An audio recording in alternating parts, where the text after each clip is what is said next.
안녕하십니까. 의활 목사입니다. 예수 믿는 사람은 자랑을 하지 말아야 될까요?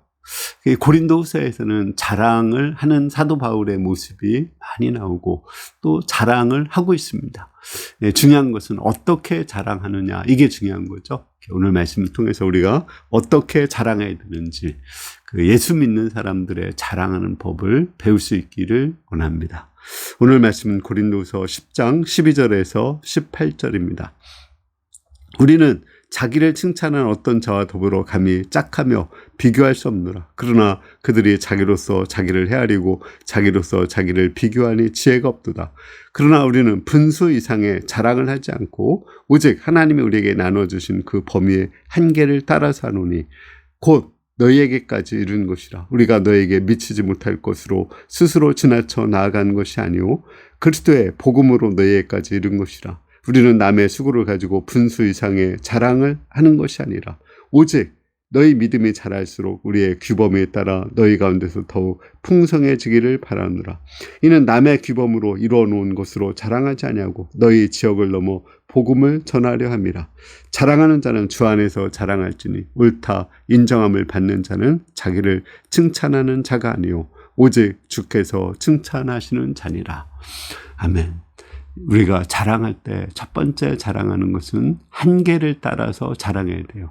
하나님이 주신 그 선을 따라서 자랑해야 돼요. 특히 우리 간증이라는 것은 사실은 자기를 자랑하는 거거든요. 근데 그 자랑을 할 때 하나님이 나를 통해서 이루신 그것까지만 해야 되는데 하나님이 나를 통해서 한 것이 아니라 다른 사람을 통해서 한 것, 그것을 자랑하는 경우가 있거든요. 그것은 범위를 넘어선 교만이거든요.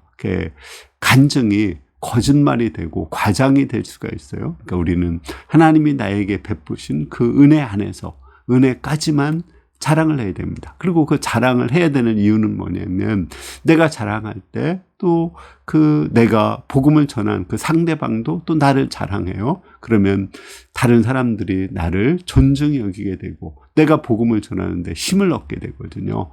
이렇게 자랑이 있어야지 복음이 전해지는 거지 자랑이 없다면 복음이 전해지지 않죠.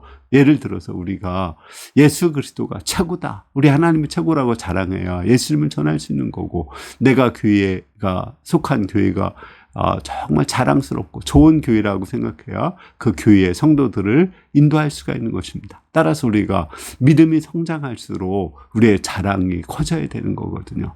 우리는 이렇게 하나님이 나에게 주신 그 선 안에서 자랑해야지. 그런데 그 선을 넘어서 또 자랑을 해서는 안 돼요. 그거는 거짓이거든요. 그리고 그 자랑을 하다 보면 결국은 사람들이 싫어하고 또 불신에 빠지고 오히려 전도를 막게 됩니다. 따라서 첫 번째 우리는 하나님이 주신 그 선 안에서 하나님이 주신 은혜까지 자랑해야 돼요. 두 번째는 자랑을 통해서 결과적으로는 하나님을 자랑하는 거예요.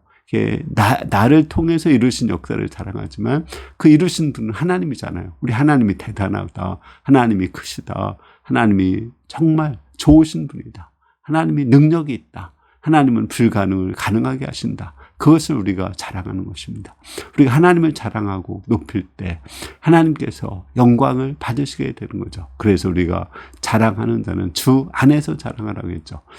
우리를 통해서 이루신 그 하나님의 사랑, 능력, 주권, 또 하나님의 선하심, 거룩하심, 그것을 자랑하시는 겁니다. 그를 통해서 우리 하나님의 이름이 높아지고 복음이 전파되게 하는 것입니다.